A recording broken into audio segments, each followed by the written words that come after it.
Good morning, good afternoon, and good evening. Welcome to Weekender on Sunday. I'm your host, Sunil Kaushal. It's a privilege to come onto your phones, into your house, into your screens. And thank you very much for giving us this opportunity to bring the heart of the matter to you. We are coming to the end of 2021. Who would have thought that we still would be talking about coronavirus? But as it happens, we are still in the pandemic, global pandemic, with a new variant coming through. Nations are becoming very agile as well as very cautious around who they let in and what happens. Recently, as of this week, India also announced that all the people coming into India, the flights will be banned till 31st of January. And other nations and countries are looking at the same. In New Zealand, it's been up and down a year. We've had a great resurgence during the pandemic, but then again, hard and fast rule that the government said for the second lockdown in August has really left people really upset, angry, frustrated. We were told that we had vaccines and everyone would be vaccinated earlier, but that never happened till the rubber met the road or when the crisis happened. Some people are of the view that the government has let us down, while others think that the government has done a great job with vaccination. Every time the roadmap, the light system, the levels change, and it's becoming very confusing. Come December 15th, people will be leaving Auckland. Most of us would be going to places where we wanted to go to have a break, to have a mental break, because I think there is a lot of fatigue. However, lots and lots of businesses, families have suffered. People have lost dear ones. They were not able to attend the funerals. Small businesses have really survived or hardly survived during this pandemic.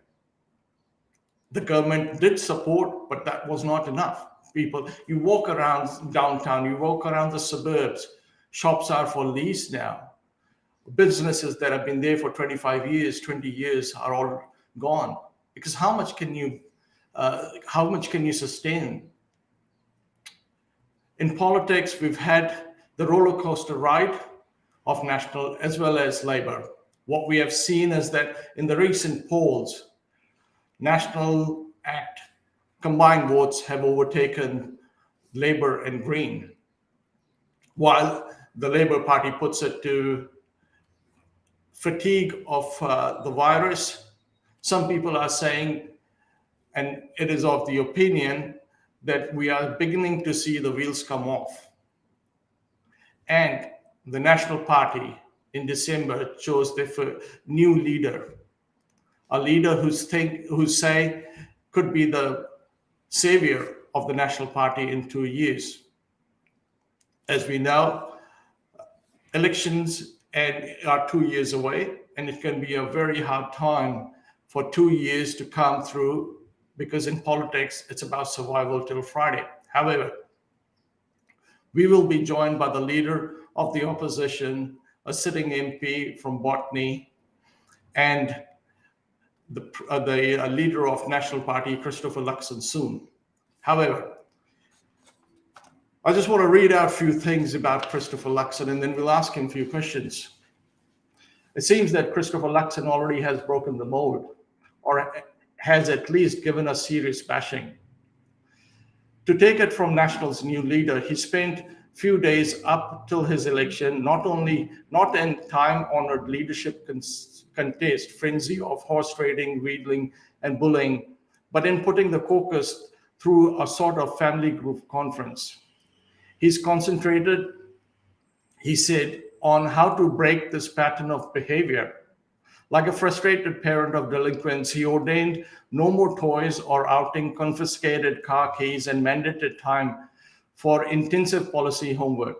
MPs would have to meet his higher expectations before he conferred shadow spokespersonship, ranking, and media opportunities. Welcome to Indian Weekender show, Christopher Luxon. Hey Sunil, great to be with you. And can I just also say thank you for all the work that you do in the community. You and I have known each other for some time, even when I was way back at 𝐸𝐥𝐍𝐚𝐿, and your passion for the Indian community in New Zealand is paramount. And you've done some outstanding work. And so it's good to be with you this afternoon. Thanks very much, Christopher. Who is Christopher Luxon? Well, look, I'm a person who grew a Kiwi kid that went to state schools. I was the first in my family to go to university. I then ended up having the huge privilege of joining one of the big global companies, Unilever. Many of your Indian followers will know it as Hindustan Lever. And I spent 16 years living and working overseas in Sydney, London, Chicago, Toronto, New York. And I went into the private sector and I built my career there. And really, I really want those opportunities to be available to New Zealanders, all New Zealander kids. I want them to be able to set off with big dreams and big ambition and to go out in the world and actually make things happen for themselves and for their families and for their communities. And so that's my motivation for coming into politics a year ago, is to bring some of that, to bring those wishes into this world. Sure.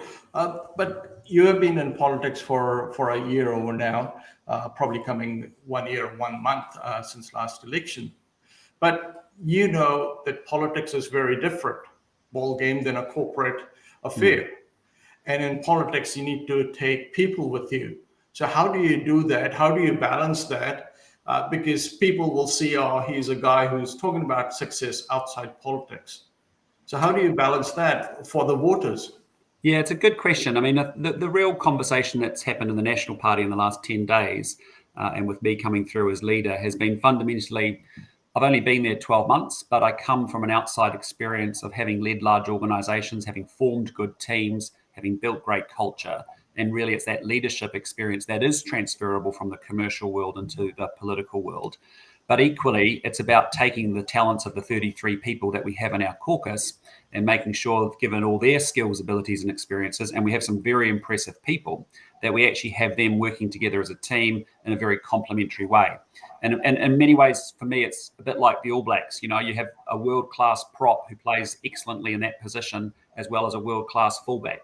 And none of us can do each of those positions, but we need to support each other in building that teamwork. So that's really, the proposition, because otherwise we keep doing things like we've been doing it for the last 4 years. It's been about national versus national rather than national versus Labor or national focused on the New Zealand people. And that's what I really want us to be. So I think there's a lot from my past life that is transferable to politics, but it's also about assembling a team that then can complement me and complement each other in order to actually go back to the New Zealand people and actually propose plans and policies that will take us forward. Because the role of the opposition is to do two things. One is to oppose the government, clearly, and secondarily to propose ideas. And that's the work that we've got to get into in 2022. Because there's a lot of big challenges here in New Zealand, but there's also some tremendous opportunities. And my sort of feeling is that we sort of are at a crossroads and we're sort of losing our way and the country's going in the wrong direction. I think we're playing a very small, inward, fearful game. And I want us to get back our confidence and our ambition and our aspiration and ultimately our prosperity. Sure.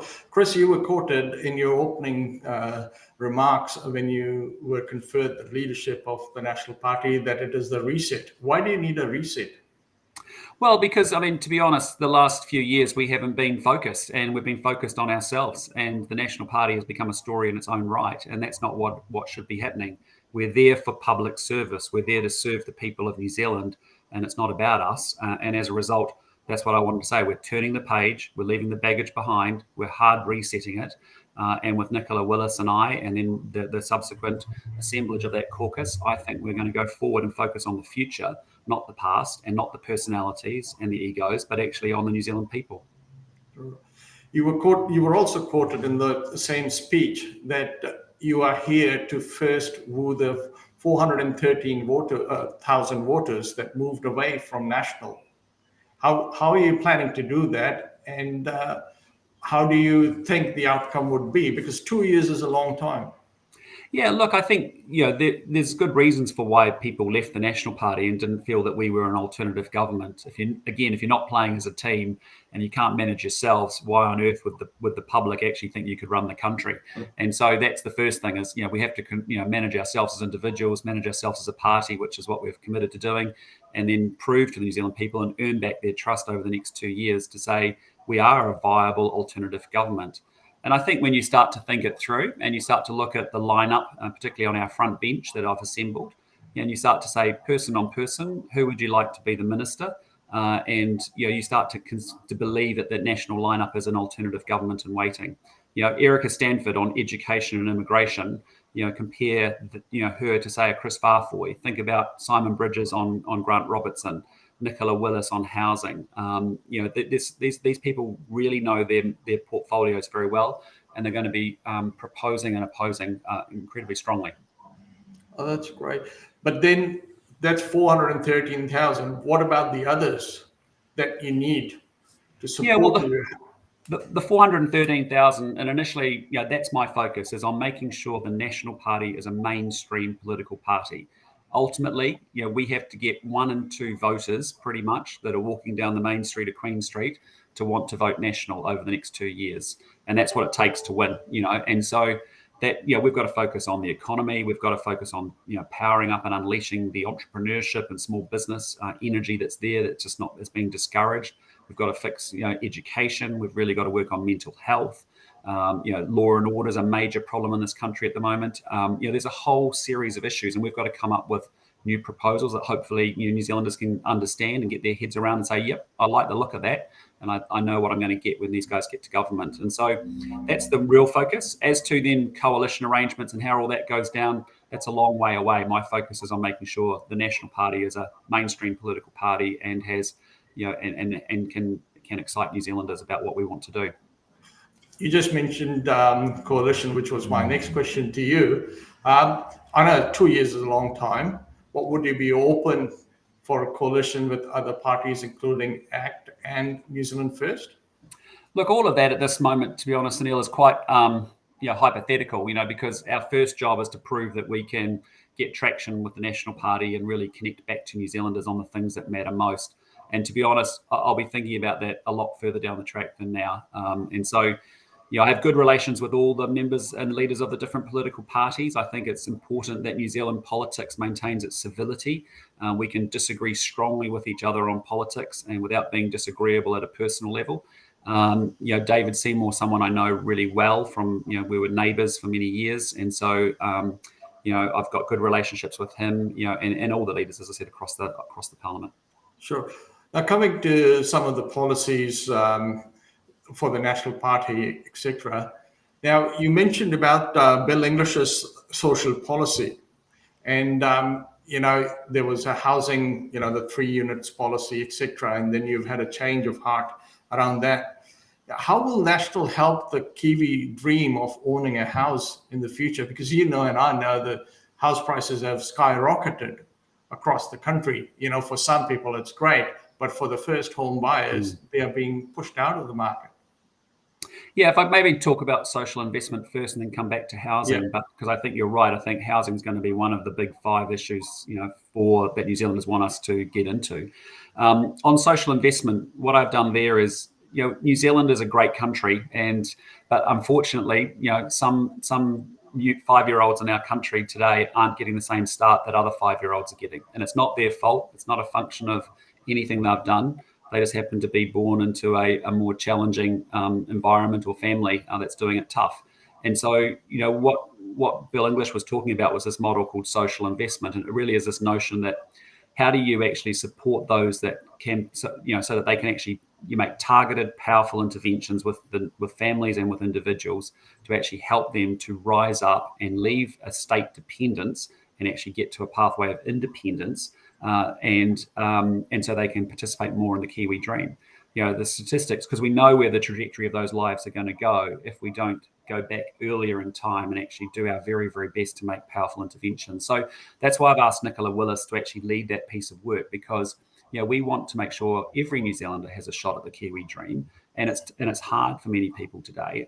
But equally, we know just increasing the level of state dependence isn't the way forward either at the moment. We have 1 in 9 people on a benefit here in New Zealand. We've had a longer period where people are on long-term benefits for over 10 years than we've had, and yet we've got 3.4% unemployment in this country. So, we really have to work hard at making sure we can get people from the state dependent on the state to being independent as they go forward. So Nicola will lead some of that overall thinking of how we move it from theory into practice in our policies. On housing, you're right. We live in a country the size of Great Britain and Japan, and yet our houses are more expensive. And that is a major challenge for this country. And part of it is about how we consent land faster and get houses built quicker. And that's about expansion. Some of it will be in our biggest cities like Auckland, as you've seen under the unitary plan and under the new housing bill. It is, we need to intensify some of our city living as well. And a lot of it is, we know how to do this, because if you think about Christchurch after the earthquake, we rapidly crashed through RMA and a bunch of other, legislation that got in the way and slowed things up. And we managed to build a tremendous number of houses, north of Christchurch, south of Christchurch as well, Rolleston, up Rangiora way. And it actually worked very well. And we only need that sort of mentality to sort of break through some of the barriers around consenting. We also need to rethink through how we build infrastructure, so that when we open up and expand new areas, we've got all the soft infrastructure of schools and hospitals, as well as roads and pipes and all of those things, and how we support councils to do that. And that requires possibly some different thinking about how central and local government can work together to make that happen. And I think that's a big opportunity, as I found in my local government portfolio that I was doing, more recently.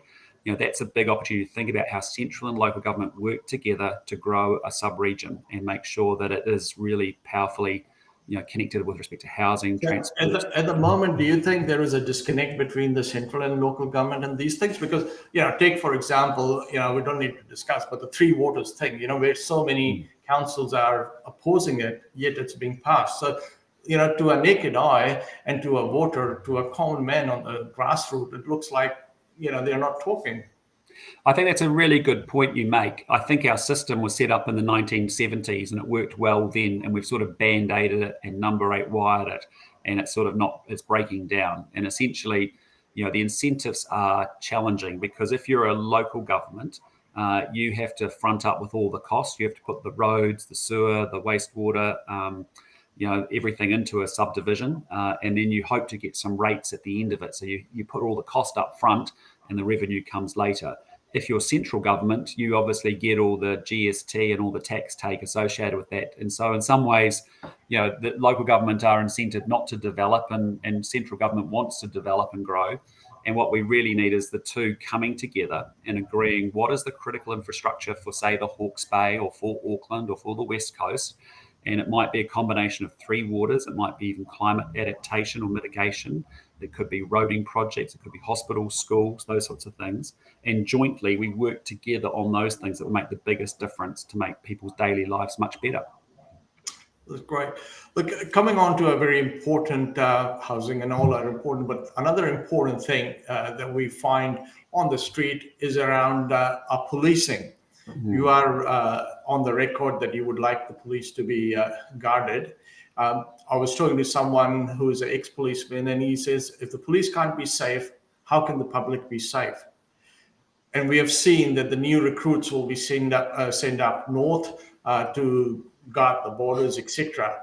What is going to be the national policy around protecting businesses, small business owners, and policing? Because for far too long, we are seeing innocent people being killed. The violence in level 4 was so high. People are being shot. Yeah, I think you've hit on something, Sunil, which is that when we were growing up in New Zealand, we never saw gun crime once or twice a week on our newspapers, right? It's just got much more violent. It's very obvious that the gangs have huge influence in New Zealand. They've been growing their numbers tremendously. They have almost 8,200 gang members, and think about the families that are associated around all of that. and we now have 10,000, I think 100 police officers, and we're increasingly having police leave the police force because I think they're a little bit disheartened, or they are disheartened with how things are going. So we need to back the police. In this case, with respect to arming the police, we're not full there on a general arming, but what we've been saying is we want more access to firearms so that the police in tough situations can access weapons when they need them. But yeah, there's a real challenge here, and the gangs have become very sophisticated, very mercenary. It's a war for market share, and they are trying to get new recruits, and it's a bad life. I mean, there's nothing, that's why we've been tough on the government, because the gangs peddle misery and pain and hurt to people in our society. And the deal is very simple in New Zealand. You want to be a New Zealand citizen, you have certain rights, but you also have certain responsibilities. And if you break that contract with each other, that's a problem. And so we need to make, a really strong point that we won't just be soft on gangs. And I've been amazed at times when this government has sort of validated or said, engage with gangs in a way that I just don't think is sending the right message to people. We've got to understand some of the root causes of why people go into gangs, and we can work on that. But we have to have zero tolerance for people who want to break the social contract with each other here in New Zealand. You're probably hearing the same thing that I've heard on the streets is around this 3-strike laws. Would National bring it back? Absolutely. I mean, that's just crazy, right? You've got people who have had, we had created this law called 3 strikes. If you're going to have violent crime and a record in that way, we want to make sure that we can deal with that very clearly. And now the government's loosening all of that as well and making it, they're taking away and disbanding the 3 strikes legislation. And so, we think that's a really big mistake, because it's not just, minor infringements here. This is violent, criminal activity and punishments that we're dealing with here. So, we would reinstate that immediately. Sure. Chris, you went on walkabouts. You were in Morrinsville, Tauranga, Christchurch. You went to your old boys' school. What are you hearing on the ground from businesses and from local people? I think people are just sick of the PR and the spin. The Prime Minister's a great communicator, but actually the country needs more than that now. It needs people who can actually implement a plan, build a plan, and get things done. And I think that's a constant refrain that I hear as I move around the country, is that people, want an alternative government that actually knows how to get things done. And I put it to you, National Party has always been a party of good management and good government, and we need to follow those things through. So, for example, the bottom line is Auckland did lockdown fundamentally because we were late with vaccines and the rollout of the vaccines. That's why we were in a lockdown. We haven't added a single ICU bed in 12 to 18 months. And that's a problem not just for where we sit today. We haven't needed them, but we should be prepared for them for subsequent variants and subsequent pandemics that will come in our future. We haven't introduced antigen testing or saliva testing yet. Sir Brian Roach raised that in his report last August. And so I don't understand why you're not picking up the phone at 4:00 every Thursday and asking a DHB, right, how many ICU beds have you built this week? How many fully staffed, what's your workforce planning look like? All the detail that needs to be implemented. That's what we do in the world of, all your people your listeners who have their own businesses, they follow up on the detail, right? They make sure there's a plan and it's being executed well. I think there's just too much talk and not enough action, is I think what people are saying to us. So, the recent report or the OIA information, etc., around the Ministry of Health, because what people on the ground have told us is that, from the pulpit of truth, it's always referred back to the Director General of Health, as per the advice of Director General of Health. And now we are seeing there are 2 things coming out. The Director General of Health advised something, and the Prime Minister and the government took a decision. So there is a lot of frustration. Are you hearing about frustrated people on the ground because, their businesses are suffering, because their families are suffering? Yeah, I mean, I've seen it all through lockdown, sitting out in Botany as a local MP trying to help small businesses. And, I've dealt with people who have felt suicidal because they haven't been able to help their 16 employees because they couldn't initially. It was a slow payout of resurgence and payments, but now they're stuck with high rents and they haven't been able to get any revenue in to be able to cover any of that. You've got to remember, probably close to 25 to 30% of all mortgages in this country are actually small business people who are borrowing against their house to put that money into their business, and they haven't got full revenue. Even today, in a red traffic light system, the hospitality sector will be operating at no more than 40 to 50% of its revenue. And so our frustration has been, look, I think in 2020, the Prime Minister and the government actually handled things fairly well.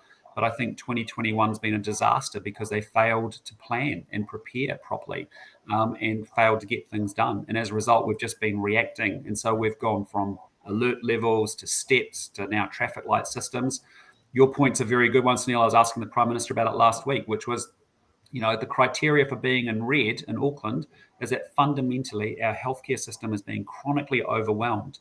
Well, by the Prime Minister's own admission, the healthcare system's handling things just fine, and we've got very high levels of vaccination, some of the highest of any city on planet Earth. And so then you've got Ashley Bloomfield saying there's no need for a hard border around Auckland, and that was some time ago. And so it's all being sort of made up as we go along now, and it's all sort of reacting to everything, and it's always Johnny come lately. And I just can't understand why sitting where they sit, they need to elevate and really drive the execution and the plan very well. So, I mean, you mentioned something about plan and all, and the phrase that where there is no vision, people perish. So what's the vision you can give to Kiwis for 2022 and 23? Well, look, we live in a fantastic world, right? And I traveled overseas for 16 years and lived and worked all around the world. And I can tell you, New Zealand's a fantastic country. I mean, it is, I think, the best country on planet Earth. But we live in a world of 195 other countries and 7.8 billion people. And so that presents a huge opportunity for us. But at the moment, it feels like we've just sort of put the walls up and sort of are focusing on ourselves, playing a very inward, very fearful, very small game. And New Zealand's always at its best when we're out in the world making things happen. And so I want New Zealanders to rediscover really their mojo, their confidence that they can go out in the world, they can be ambitious, they can have big aspirations, and we ultimately can create more prosperity for all of us.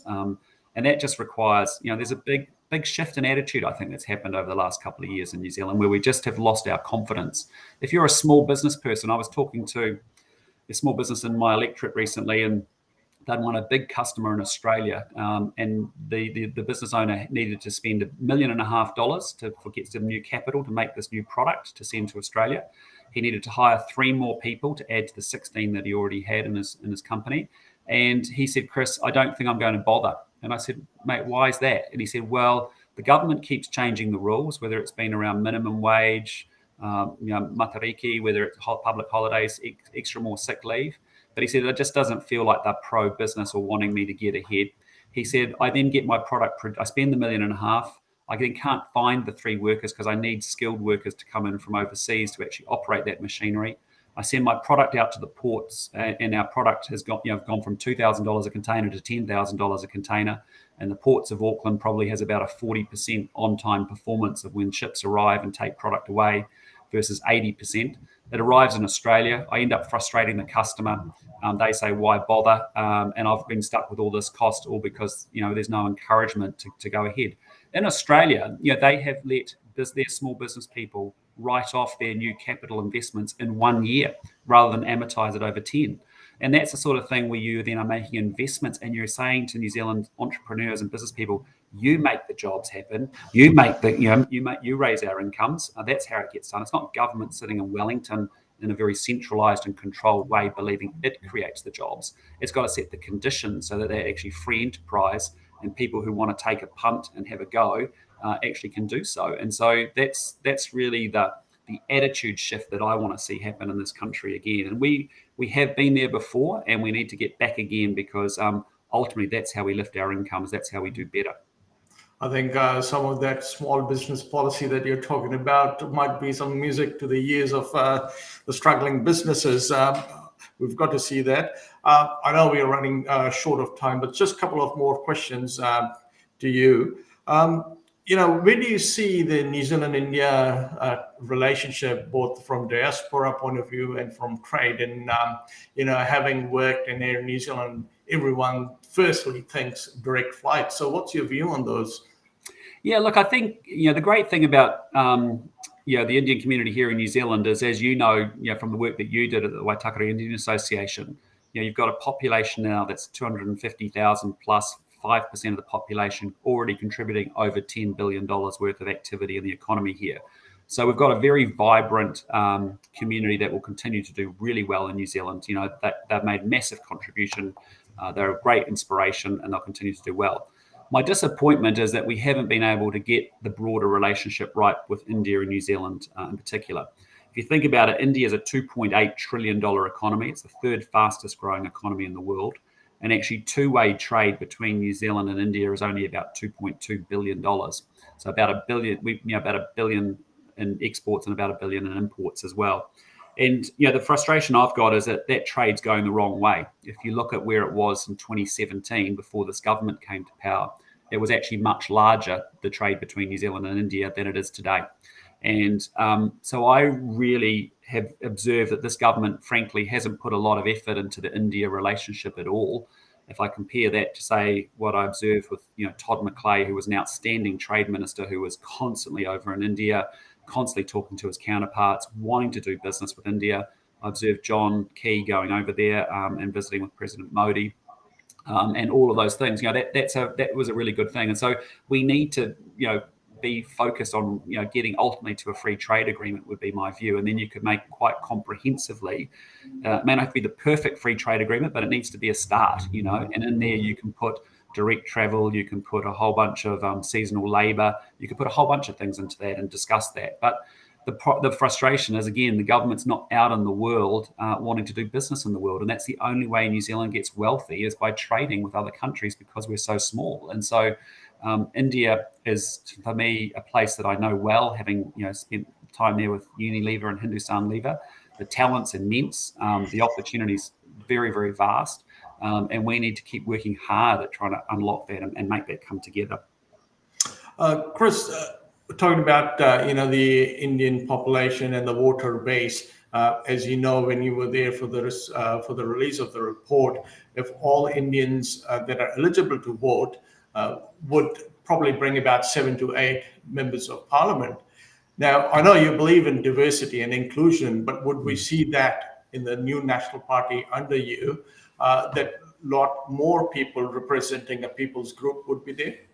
Yeah, absolutely. I mean, the bottom line, as I've said before, is that National, when you go through our history, is at its best, and it can be a truly mainstream party where 1 and 2 people want to support us, only when we are actually talking to all the communities across New Zealand and getting good representation as a result. And so fundamentally, we have to be able to present our centre-right politics and principles to all communities across New Zealand. And as I said, we had a very good lineup, I thought, of candidates potentially. And because we got wiped out in the election and we got a very poor result, we didn't end up with the diversity that we desperately need to have. And so I've personally tried to been ever since I became a candidate, and because of my past connection to the community and love of the community, want to stay very connected to it. But yes, you should expect to see much more diversity and inclusion going forward. Sure. Second last question before we close off with your views and your words to the community. It's going to be a very difficult Christmas for many families. I know of people who will be, have empty seats there. Yeah. Not because of. It's going to be a very difficult Christmas. Sorry. It's going to be very difficult. There could have been opportunities where families could have been reunited. So what would National have done different? Yeah, well, look, I mean, I think that's the tragedy. I mean, I was one of those Kiwis, right? I lived overseas for 16 years. I came home once a year with my family to see my parents and the grandparents, to see the kids. And that's not happening this year. And it could so easily be happening. We had, I think, 4,000 MIQ rooms. And of that, there was only 35 people with COVID in those rooms. The vast majority are double vaccinated, negative testing. And so you sit there and go, well, why have we clogged up an MIQ system? And why has it been so cruel around the way that it's a lottery? But why do we even need it? We're at high levels of vaccination. If you're a Kiwi that's got double vaccination, negative test, you should be able to come home, isolate at home for a very short period and be able to get on and see and spend time with friends and family. And you're right, Sunil, there will be empty chairs at Christmas this year, and it didn't need to happen. We've got a lot of New Zealanders isolating with COVID at home here in Auckland that possibly should be in the 𝐚IQ facility rather than at home getting proper support. And the whole 𝐚IQ system has been, again, a disaster. I mean, it's just been so grossly unfair. And actually, if you just take a step back, you can risk adjust it. You can make slightly different settings by low risk, high, medium risk, high risk places. But fundamentally, if Kiwis are double vaxxed and got a negative test, an Aucklander will be able to go to, I'll be able to go to Christchurch, for Christmas to see my parents this year. But someone from Queensland, for example, with been very low levels of COVID, won't be able to do that, and other parts of the world as well. So I just think that's not very kind. I don't think it's very caring. And I just don't think it's very smart, as the core issue. And again, that's what I'm talking about when I say execution has been poor, management has been poor, these sorts of things. It didn't have to be this way. What's so different about January 16th versus December 15? The country's got above 90% double vaccination pretty much. And why can't we? There's no rationale for why these things keep getting changed, or the rationale for why they're being set in the way that they are. So, I hear you, and I think the other thing is, even for Kiwis in New Zealand, it's a pretty tough time. Basically the cost of living is going up twice the rate as their salaries and wages, and so fundamentally, good, hard-working Kiwis who are waking up each morning, going to work, getting the kids to school, trying to raise them right. All that good stuff, paying their taxes on their low and medium incomes, they're getting squeezed big time by this government, and no one really cares. And so I think you're right. People are doing it tough, and the country's pretty stressed out, and understandably so. And so I guess in closing, I just wish each and every one of your members just a wonderful Christmas and a summer period. Do use it as a time to refresh and recharge. Spend it in the relationships that matter. I think if anything over COVID, it's made us maybe focus on the things that do matter and maybe the things that don't. But just do try and have a break and properly refresh, recharge for what will hopefully be a better 2022. Thank you so much for your time, Christopher Luxon, the leader of the opposition and of the National Party. Thank you so much for coming and joining us this Sunday. We know it's towards Christmas. We wish you and Amanda and the kids a very Merry Christmas. Get refreshed from all of us. And we do look forward to many more opportunities to have a chat with you during the course of the next 2 years leading up to the election. May God be with you. Thank you. Thanks, Sunil. Great to be with you too. You take care. Thank you. Ladies and gentlemen, that was Christopher Luxon joining us today. That was indeed a pleasure to host him. He was honest, candid about the policies, about the questions, about how he sees the future of New Zealanders. And one of the key things that came out to me was that he was sincere. It wasn't a hogwash. It wasn't a scripted speech, but it was genuinely hearing from the grassroots, knowing what's going on and talking to the people as much openly as he can. And where he couldn't, he did say that he was, trying to formulate a policy. So good on him and the National Party. And it was his first interview with the Indian media, so we were privileged to have him here. And thank you once again for joining us. It's been great to have you over the course of the last 8 weeks. And we will join again in January next year, 2022. Be safe. If you get time to be with your family, spend time with your family, because you never know what will happen. It's a very strange world, strange environment that we live in. But from all of us, from the producer and the team, Merry Christmas. Best wishes for 2022. God be with you. Thank you for joining us. Goodbye.